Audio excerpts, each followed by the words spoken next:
Hello, and welcome to another episode of the Conservationists Assemble podcast, a show that seeks to unite Earth's mightiest advocates in a mission to ensure a future for our planet's incredible habitats and its awesome inhabitants. I am your host, Johnny Bloxham, and coming up, we'll be putting the spotlight on the world's smallest species of rhino. For this episode, we are taking our first trip to the island of Sumatra, where we've been joined by our expert guest to discuss the conservation of this species and the crucial work of zoos in laying a foundation for their wild future. Join the podcast and our expert guest, Stacy Strother, as we talk about the Sumatran rhino's closest rhino relative and the incredible work of the Cincinnati Zoo in Ohio and the International Rhino Foundation in contributing to ensuring a future for these awesome animals. Please welcome Stacy as she joins the ranks of the Conservationists Assemble initiative and shares her stories, expertise and passion for rhinos.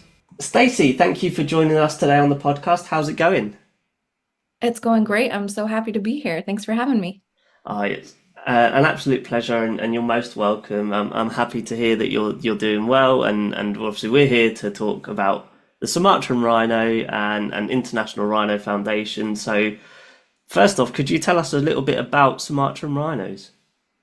Yeah, Sumatran rhinos are they're one of the most endangered land mammals that are left on the planet.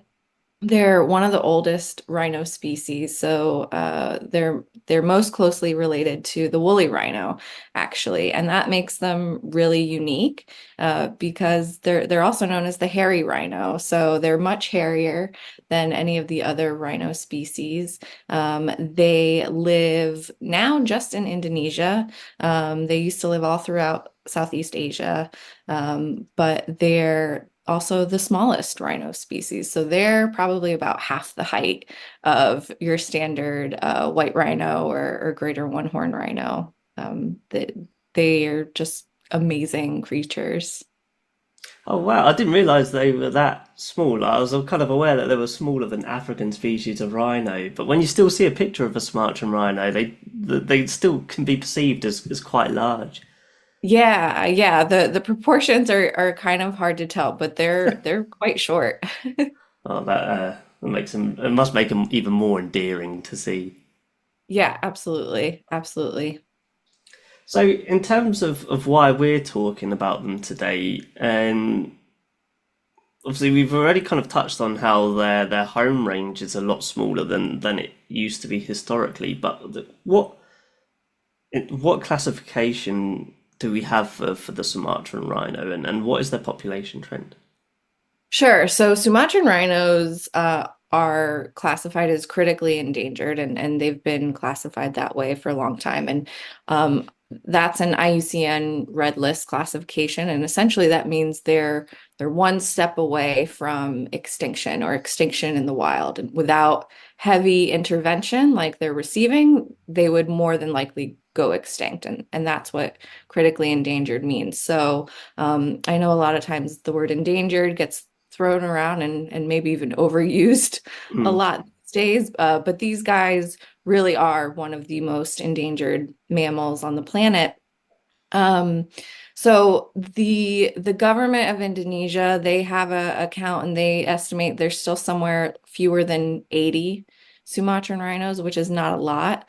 The IUCN Asian Rhino Specialist Group has kind of done a survey, and their study most recently indicates there's probably 34 to 47. So either way, whether it's 30 rhinos or 80 rhinos, it's not a lot.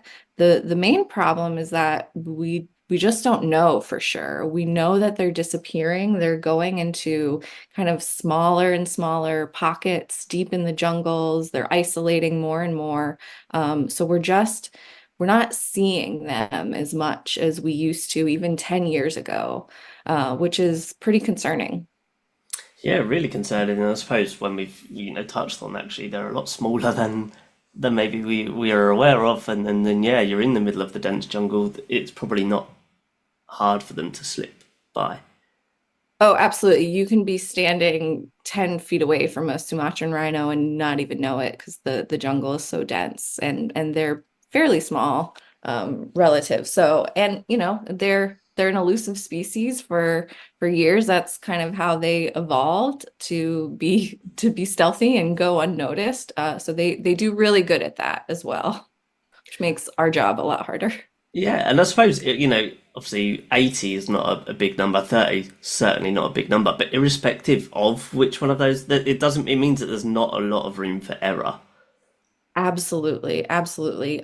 So every single Sumatran rhino is important. Every single piece of research is really important, and there's so many people around the world really dedicated. Of course, there are a lot of people and organizations in Indonesia focused on them, but really this is kind of an around the clock. And Sumatran rhinos conservation, really it started about 40 years ago, where people have started really looking at, hey, this species is in trouble, and they've kind of been slowly slipping through our fingers. And part of that is because of their natural behavior.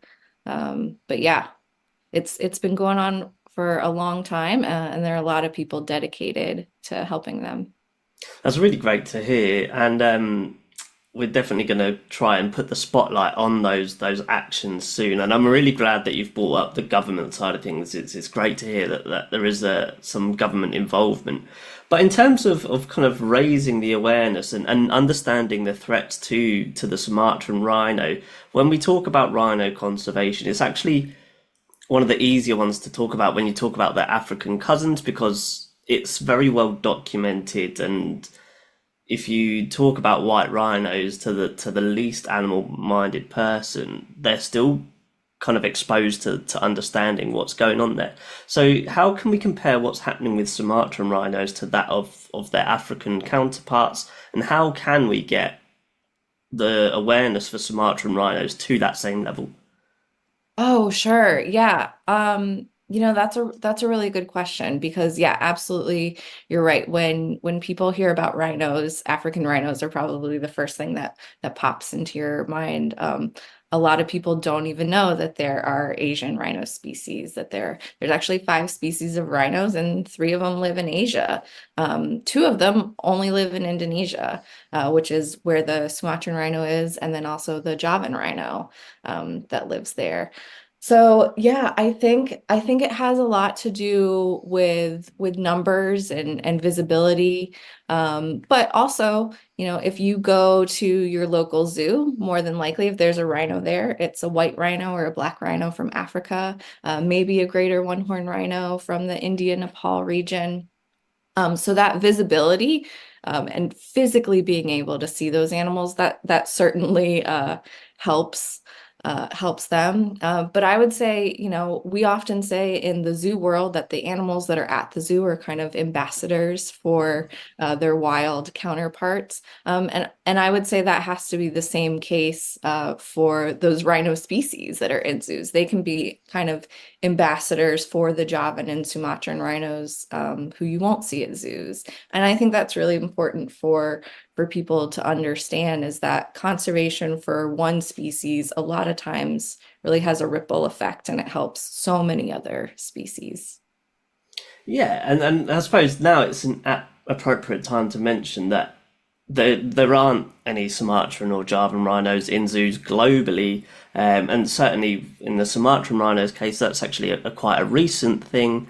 So yeah, could you tell us a little bit more about how we, as zoos, can continue to kind of change the needle, or do our bit for Sumatran rhinos despite them not being viewable?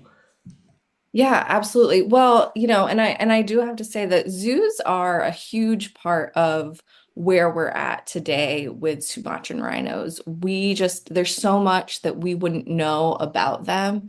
And frankly, we wouldn't have as many Sumatran rhinos on the planet today if it weren't for the work that so many zoos did. So in the early 90s is kind of when a lot of these rhinos, they started to look at ex situ breeding programs for them. So a lot of them were captured, sent to zoos around the world, some in Europe, some in the US. And essentially what resulted from that was the first Sumatran rhinos born in captivity anywhere, and that was at Cincinnati Zoo and Botanical Gardens. It turns out that, not only are these really behaviorally elusive species, but their reproductive system is totally different from any other rhino species. So figuring that out took a really long time. Dr. Terry Roth and her team at the Cincinnati Zoo really kind of cracked that nut. They had Andalas born in 2001, and then they had another rhino born in 2004, Suchi, and then Harapan in 2007. So they had 3 births there at the Cincinnati Zoo. Andalas and Harapan now live at the Sumatran Rhino Sanctuary in Waikambas in Indonesia. So that was a huge endeavor in itself to send those rhinos overseas to be part of that breeding program. Because by then it became clear in 2007 that there wasn't a sustainable breeding program outside of Indonesia. It would take sending more animals from Indonesia over to the US. And at that point, in 2012, they had kind of their own success with Undatu born at the SRS. So that was huge and just gave everyone really big hope. Any scientist, you want to be able to replicate the results, right? So it was really great that they had rhinos born in Cincinnati. They want to see, can they have them born somewhere else? So now that breeding program is going really strong. And there are 10 animals at the Sumatran Rhino Sanctuary, which if you think about it, that could be up to represent a third of the wild population. So that's pretty significant. So all of that to say, without the work of zoos, a lot of those animals at the SRS wouldn't exist today. So it's been a really amazing the history of the partnership. It's really been a global effort. And now that these species only exist in Indonesia, they're really kind of taking charge, and they take that very seriously. These animals now only live in this country. So yeah, it's been amazing. And as far as what zoos can keep doing today is to keep talking about Sumatran rhinos. I know it's hard because they're not standing right behind you, but again, you can use the rhino species that you do have as a jumping off point to have conversations about the little rhino species that there just aren't enough of in the world. Absolutely, and yeah, I think it's something certainly to be very proud of, and almost everyone would want to shout about at any given opportunity because it is a huge success, and I suppose a lot of what we're seeing in the Sumatran Rhino Sanctuary is almost replicative of what we've done in zoos. So it shows that impact in that form as well. 100%. Yeah, that's kind of the point that we're at with them now in conservation, because we know so little about what's going on with them in the wild. They're disappearing and we're not 100% sure why.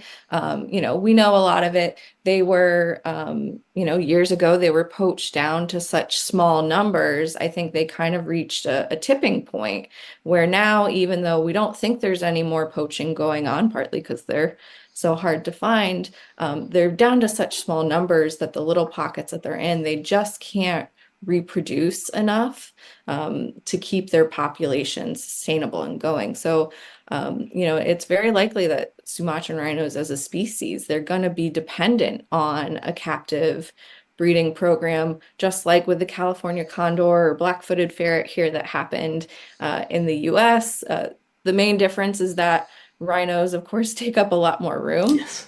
Even though they're small rhino species, these guys are pretty territorial, so it's not like we can even throw all 10 of them together in a pen. They have to have a lot of space and their own space, which has been part of the success there. Their habitat there at the Sumatran Rhino Sanctuary, we call it semi-wild because it's literally just pens kind of created in their wild natural habitat. They live out there for most of the day and they're browsing on all of the natural plants that they would be eating in the wild. So yeah, it's a pretty amazing facility, and because of the success of that program, that's going to be what carries the species going forward. Yeah, absolutely. And so, can you then talk to us a bit more about the government aid? Obviously, you've mentioned that the government in Indonesia have maybe their idea of the population in the wild, but what other things are the government doing to help ensure the species survival? Yeah, so they kind of drive and lead all of the conservation plans for all of their species. So they have action plans and they lead the strategies, and then the local nonprofit organizations, and then us overseas, we can kind of help fill in the gaps wherever they need. So we can provide kind of the awareness support, of course, funding support is really helpful, any expertise. We work with a lot of really great local nonprofits, and that's something that the International Rhino Foundation, we really pride ourselves on, is supporting and developing the local organizations in rhino range countries that are, you know, they live there, they live in those communities, they live in those environments, and they know those species and the communities best. And that's really important because the local communities are critical, absolutely critical, to bolstering and stewarding these species. We can't do it from over here remotely by shaking a finger and telling people what to do. It's really about supporting the people who are doing the good work, and kind of connecting those dots between the organizations as well, and lending support where we can. Yeah, it's absolutely something I'm learning through doing this. Conversations with organisations is that everyone has said the local communities and the local NGOs are some of the most crucial elements of conservation. So yeah, could you maybe just tell us some of the local NGOs that are in Sumatra that we should be talking about? Sure, sure. So we work with Yayasan Badak Indonesia, and they are the ones who actually manage the Sumatran Rhino Sanctuary, and they also have rhino protection units as well. So the rhino protection units are rangers. They're highly trained four-person teams that go out and they're patrolling the jungles every single day of the year, in areas where rhinos live. So that's both for Javan and Sumatran rhinos. So those animals kind of get round the clock protection. But they're also doing community work, right? So they're also educating the community, hopefully trying to get information to keep poachers or other illegal hunters out of the national parks. A lot of what happens is it's people coming into the national parks for sustenance hunting, for bushmeat hunting, things like that. Even songbirds, for that pet trade. So it's not necessarily people coming into these places for rhinos, but they're still coming in to do illegal activities. So the rhino protection units are really critical in helping educate people, keep them out of the forest. But then addition, it's also working with communities and providing opportunities for alternative livelihoods and different food sources, so they don't have to come into the national parks for those resources. We've obviously touched on how the IRF is a component in funding and raising awareness. So could you tell us about the background of the IRF and its foundation? Yeah. So the International Rhino Foundation, we actually started as the International Black Rhino Foundation in the 90s. So again, this came out of the late 80s. Poaching for black rhinos specifically was getting really, really bad. And it became really clear that looks like there needs to be intervention. And in Zimbabwe specifically, um, the rhino populations there were in serious trouble. So the initial effort there was getting those animals, removing those animals out of that really unsafe area. And a lot of them were brought to the US. So nowadays, we've kind of obviously expanded to all 5 species. It didn't take long for that. In 93, we changed to International Rhino Foundation, so all 5 species. Um, and it's been really amazing because each rhino species has its own very unique set of challenges. They live in different parts of the world. Each country that has these rhinos, they have a different kind of opinion and way to manage them. But we can kind of help connect those dots, and um, there's been a lot of learning. The International Rhino Foundation is a science-based organization, which means that we change our strategies and tactics kind of when the best available information comes up. So we've worked in a lot of different countries. We work in places that's really difficult to work in, that people don't necessarily want to work in. It's because it can be challenging. But we kind of do the harder work that isn't necessarily always flashy. A lot of times it's the very like the boring kind of critical stuff. But it's really important. So, an example of that is for translocations. So if a rhino gets moved from one area to another, there's actually a lot of work before that, before anyone ever touches a rhino. And that's the kind of stuff that we help with, is feasibility studies, to see, where best locations are for rhinos to move to, and logistics for how to get them there and things like that. So we have an amazing network of rhino partners all around the world. And we're so lucky to get to work with such dedicated people everywhere. Yeah, and thank you for kind of giving us that insight and highlighting that the partners that are maybe behind the scenes could come in all forms, from other NGOs to corporate to zoos as well. So in terms of funding, regardless of whether it's coming from zoos or corporate or kind of other means or public donations, obviously incredibly important. What does that funding do? Yeah, so that funding does a lot of different things. So our big focus areas obviously are direct rhino management and protection. Habitat management is another huge one, because that's behind poaching. Habitat management, having enough habitat and having enough quality habitat, is kind of the next big issue for a lot of rhino species. And then, as we mentioned, in engaging people. So community development, capacity building for rhino conservationists in range countries. There are a lot of people in the world who want to dedicate their lives to rhinos, and we want to help them do that. So on the rhino management side, it's everything from research to translocations, direct protection.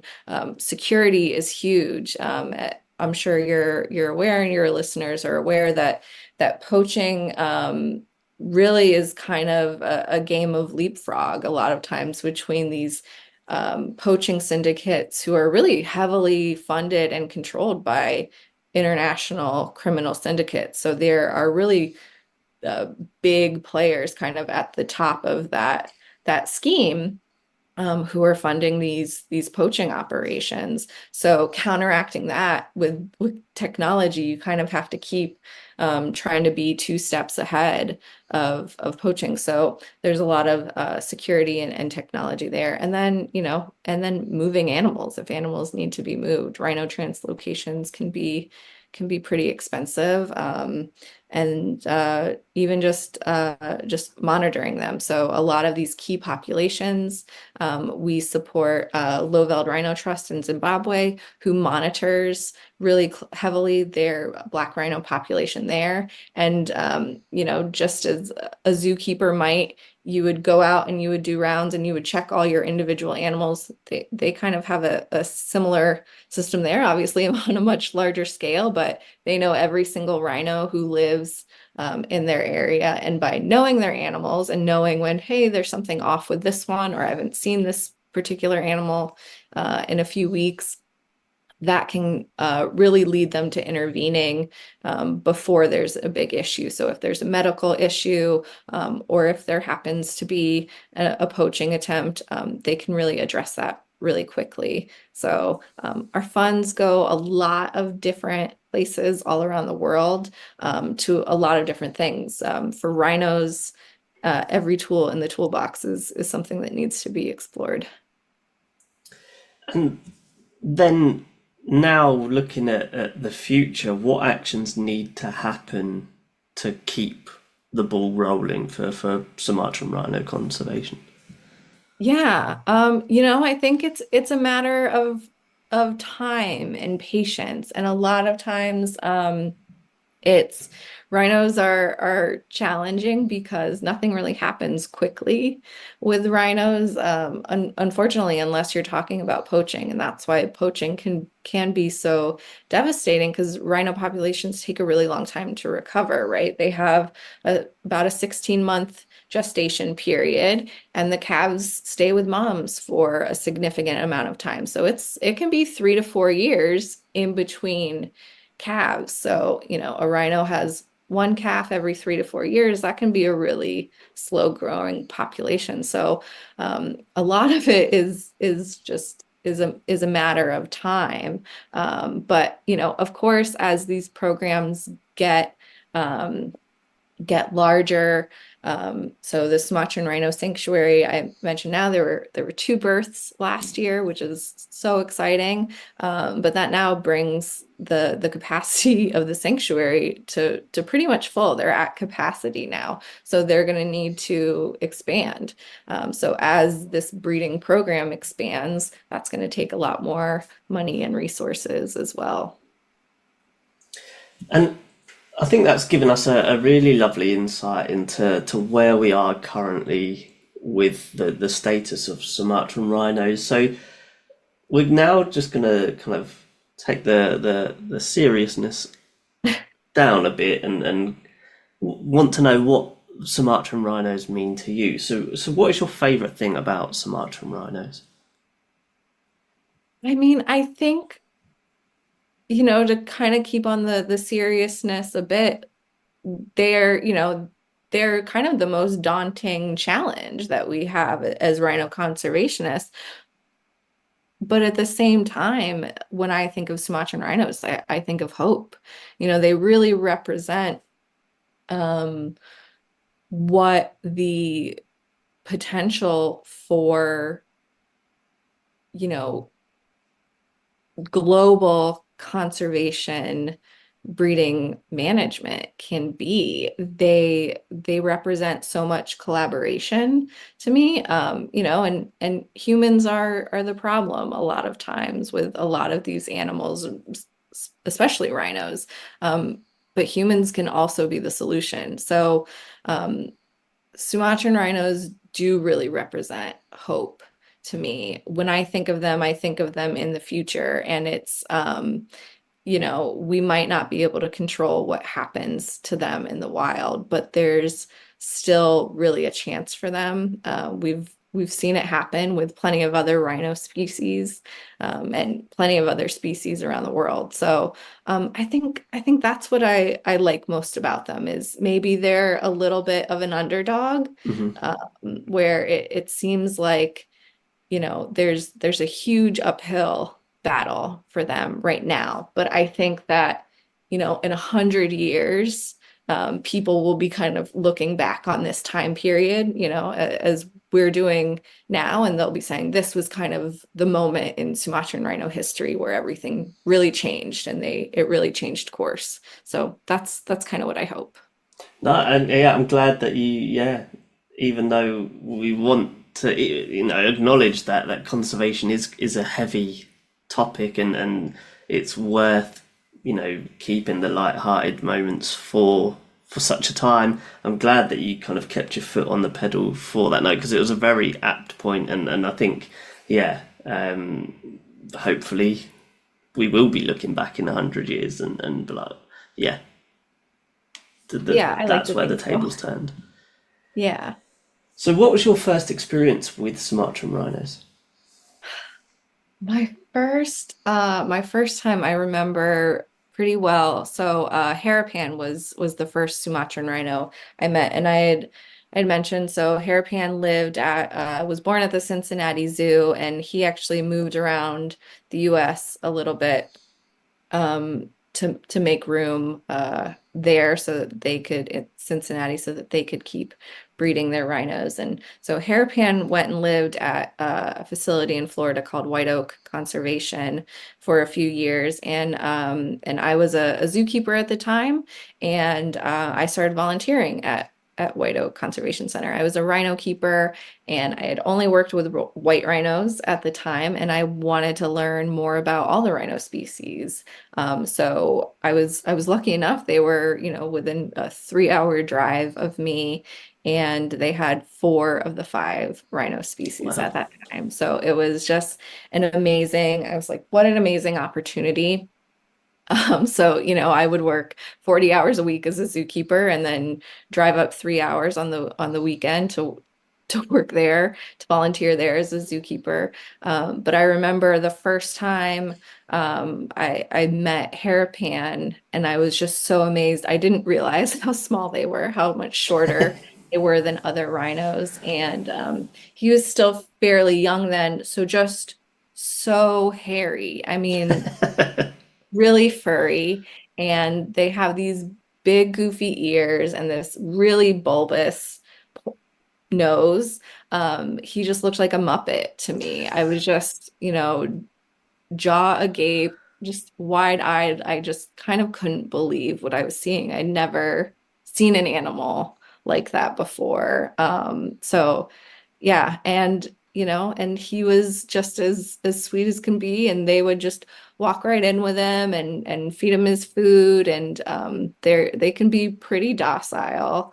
But yeah, it was kind of just an amazing experience. And I know a lot of people in the US got to meet Harapan, and I think he's kind of a fan favorite over here because the experience is so rare. So Hmm. yeah, so I definitely remember my first time seeing one, and it was pretty incredible. Yeah, and I get what you mean about him being kind of a celebrity in the sense that I mean he did. I wouldn't put. I'm not going to speak for the whole of the UK zookeeping scene, but I know in our kind of conversation back and forth before today, I was aware of Harapan, not necessarily by name, but I was aware that there was a kind of a Sumatran rhino at Cincinnati Zoo, and so it just shows you the role that he is playing. Yeah, absolutely. Just one rhino, and I think that's a really great lesson too. Just one rhino can really make a difference and be a big advocate for rhinos in general. And I'm also glad that you mentioned obviously your kind of time volunteering with him and obviously your background as a zookeeper because yeah, we kind of want to move on to how you got to where you are in your career at this moment. So yeah, could you just give us a little bit more of detail into your journey into zookeeping and now onwards to where you are now? Oh man. Yeah, I mean, I guess it's been a lot of hard work and a lot of luck being in right place, right time, and being open to things. I came into zookeeping. I studied psychology in college. I got really interested in behavior analysis and training animals for research purposes. So, pigeons in the Skinner boxes pecking at keys. So I found that really interesting in training animals for behavioral studies.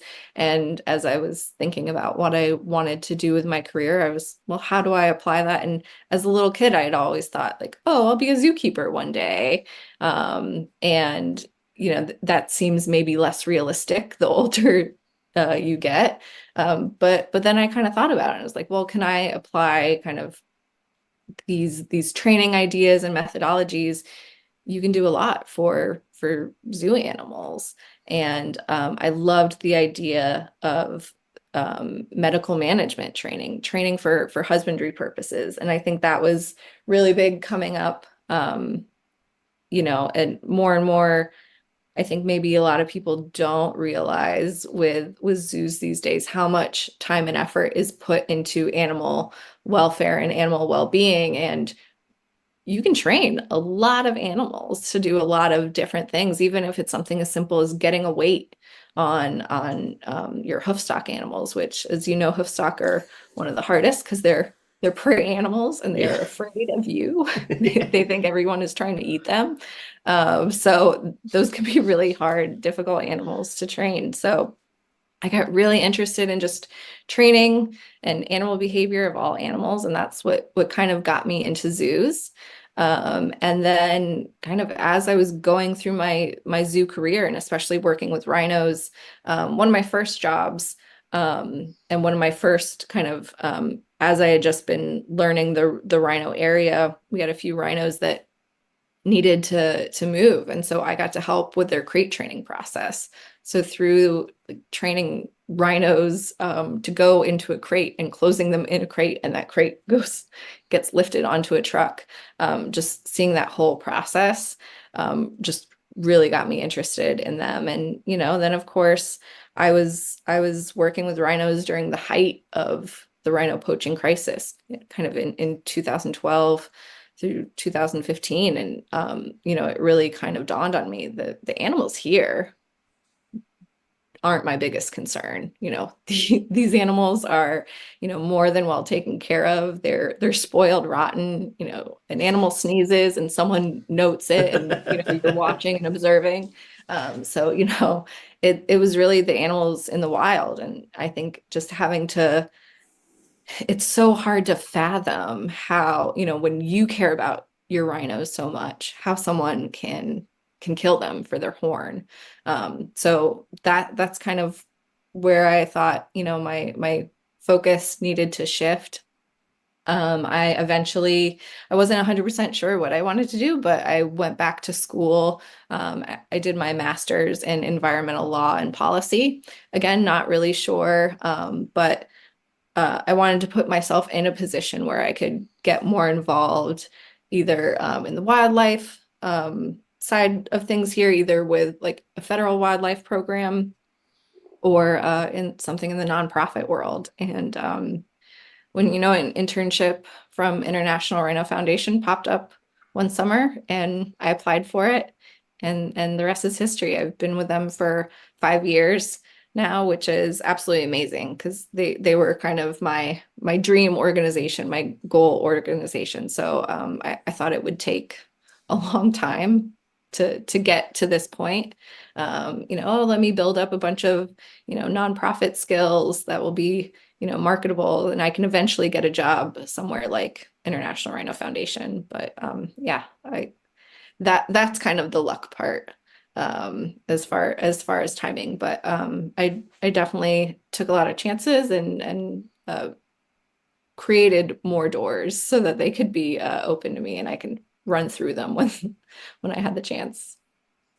Amazing. And now, what kind of networking or achievements and experiences would you say your time with the International Rhino Foundation has enabled for you? Um, Again, as someone who was a rhino fan and rhino conservation fan before, just the getting to be in the same room as some of these rhino conservationists who I've admired for a long time. Um, and a lot of times it's not even physically the same room, it's a Zoom room. But even that, or and I've gotten the privilege to have such great conversations with them. I've had the privilege to go to Indonesia, to the Sumatran Rhino Sanctuary several times, and talk to the rhino protection units and to the keeper staff at the Sumatran Rhino Sanctuary. And it's just It's so amazing. And I'm a little bit at, at loss for words, honestly, on it. I get so yeah, almost starstruck Hmm. at a lot of the people that I get to meet, and I'm just so amazed at the dedication of everyone for a lot of these species. And I think that's something it feels um, you feel really connected to those people, to even strangers. We're all rhino people are some of the most passionate, stubborn, so the passionate people in the world. And I think, I think we're similar to the animals that we're most drawn to. But yeah, it's amazing this connection that you can form, whether it's a rhino keeper here in the US or whether it's a rhino keeper in Indonesia. There's this underlying, sense of responsibility for our planet's biodiversity and our planet's some of the most fascinating species we have on this planet. So it's been incredible. Yeah, yeah, it absolutely sounds just you can see what it means to you or hear what it means to you in just kind of you retelling it now. So yeah, I'd like to. When was your first time in Sumatra, and kind of what was going through your head as you kind of stepped off the plane and what was about to unfold? Yeah, so I've kind of had, I don't know, maybe a travel fear, I guess, or it's always seemed really daunting to me. And then plus being a zookeeper, you don't necessarily have a lot of resources to go on these big international trips yourself. So that flight to Indonesia was my first international flight. That was my first big trip. So Indonesia is a doozy, but it's a long time to get there. But just um, you know, it really surprised me. Again, I think knowing I didn't think that I was going there to be impressed by the people. Or let me say that again. When I went to Indonesia, I thought, this was going to be about rhinos and Hmm. conservation for me and the wild spaces. And that was going to be the most impressive part of the trip. The most impressive part of the trip, hands down, was the people. And again, um, even though we didn't speak the same language a lot of times, there's still this connection, I think, especially between keepers and rhino protection units, even. We're on the front lines. We're the ones who are the closest to these animals and closest to the situation. And a lot of that pressure gets put on us too. We're the ones we have to be the biggest advocates for those animals. And so there's this underlying commonality. And that was what I didn't expect going to Indonesia is how similar we really all are. And again, not being, I think most zookeepers, they would say, I'm an animal person, not a people Yeah. person. Same, but man, that's what being in the conservation world has really taught me is conservation is absolutely about the people. No, so yeah, thank you so much for sharing because I think it is something that does probably get lost a little bit in translation. So yeah, I think that's a great point to finish up kind of a look into your career and what your role has enabled you to do. So we're just going to finish the episode with some quick fire questions before we let you get back to doing what you enjoy doing. So Stacey, are there any dream species that you'd love to see in the wild? Anything African. So I haven't been to Africa yet in my travels, as I had mentioned, zookeeper life. But yes, I'm no longer afraid of travel. It no longer seems daunting to me. So that'll be happening for me, I'm sure. So I would say, of course, white rhinos. They were my favorite. I'd love to see some southern ground hornbills, Rupel's griffon vultures. Okapi would be super cool, but Yeah. again, that's one of those species probably not not going to see in the wild. But yeah, uh, maybe kudu, Yeah. greater kudu. I just think any of those large livestock species in Africa would be amazing to see.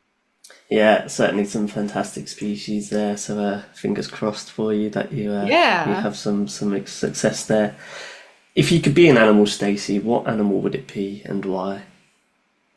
Um, Honestly, I would say and I think the best animal in the world, hands down, are dogs. So as much as I love rhinos, I still think the best animal in the world, are dogs, and I would absolutely want to be, my dog, or but yeah, they get pretty spoiled. I'm pretty jealous of them. They don't have to worry about what's going on in the world, or anything like that. They have it pretty easy. Yeah. So I get pretty jealous of them. They don't Yeah. have a lot of stress in their life. No, they certainly don't. I can see the appeal. So when you're not working and when you're not spoiling your dog, how do you keep busy? Oh man, I mean that's kind of it, right? I think Yeah. for zookeeping and conservation, it's a lifestyle, right? It's not just a job. So it's kind of your hobbies kind of bleed into your day to day as well. But yeah, I try to enjoy life, Hmm. enjoy friends and rhino keepers and others, and my coworkers, my amazing team that's both here in the US and all around the world. I just try to enjoy life as much as possible and live in the moment. I think that's really important because we don't know what's happening in the future. So No. Yeah, absolutely great. Can get on board with that. Last two then, how can our listeners keep up to date with the work of the International Rhino Foundation? yeah, our website, rhinos.org, is a great place to do that. Of course, our social media sites. On our website, you can subscribe to our newsletter that we send out every month. So there we'll give you updates on all the programs from around the world, and including from Sumatra. So yeah, that's a great way to stay in touch with rhino news and all the latest that's going on. And lastly then, what do you think is one, if there is just one key thing that our listeners should take away from today's episode? Yeah, one key thing is rhinos need help. And absolutely anybody can be a part of helping them. They can be a part of rhino stories. It's the smallest action. And for zookeepers especially, you guys have a really important gift. You have a really unique opportunity where you get to talk to the public every day, and you have the best prop. You have a live rhino standing behind you, hopefully, or whatever the species are that you're working with. So that's an amazing opportunity to get people's attention and get a point across about conservation, because it's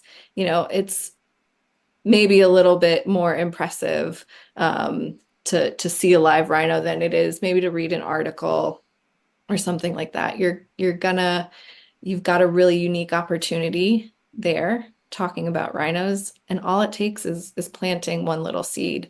Most of the people we talk to, how they got into rhino conservation, or some of our donors or partners, a lot of that experience, it started by visiting the rhinos at their local zoo.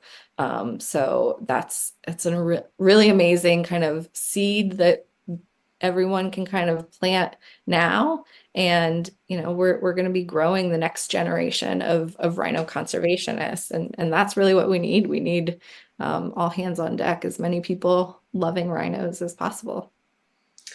A fantastic point to finish up on there, Stacey. So a massive shout out to you for giving your time, knowledge and passion on not just Sumatran rhinos, but clearly just animals in general. So thank you so much for joining the podcast today. We'll be sure to keep up to date with all of the work surrounding the Sumatran rhinos and the International Rhino Foundation. And of course, we wish you all of the best in your career going forward too.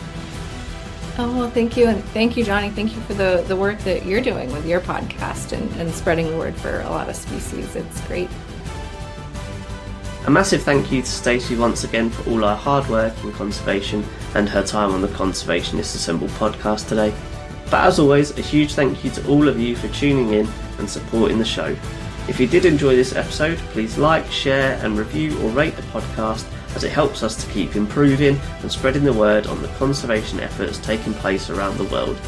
Don't forget that you can always follow and interact with the podcast on Instagram, Facebook or via email. I've been your host, Johnny Bloxham, and I hope to see you all next time.